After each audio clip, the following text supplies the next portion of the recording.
పళ్ళు తోమితేనే నోట్లోని క్రిములన్నీ బయటకు పోతాయి, మనం ఆరోగ్యంగా ఉంటాం. అయితే కొన్ని సందర్భాల్లో పళ్లను తోమడం అస్సలు మంచిది కాదు అంటున్నారు నిపుణులు.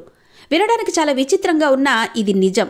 కొంతమంది తిన్న వెంటనే పళ్లను తోముతుంటారు, కానీ ఇలా తోమడం అస్సలు మంచిది కాదని నిపుణులు చెబుతున్నారు. నిపుణులు చెప్పిన ప్రకారం మనం ఆహారం తినేటప్పుడు మన నోరు ఆమ్లంగా మారుతుంది. ఈ ఆమ్ల స్థితిలో మీరు బ్రష్ చేస్తే అది దంతాల ఎనామిల్ని నాశనం చేస్తుంది. అందుకే తిన్న వెంటనే బ్రష్ చేయకూడదు అని నిపుణులు చెప్తారు.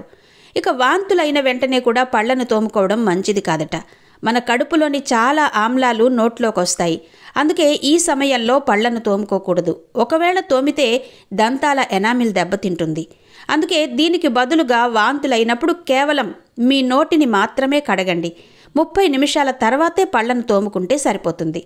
కాఫీ తాగిన వెంటనే కూడా పళ్లను తోమకూడదు. ఎందుకంటే కాఫీ తాగడం వల్ల నోటిలో ఆమ్లంగా ఉంటుంది. అందుకే ఈ సమయంలో కూడా బ్రష్ చేయకండి. కావాలనుకుంటే 20-30 నిమిషాల తర్వాత పళ్లను తోమండి. అప్పుడు ఎలాంటి ఇబ్బంది ఉండదు.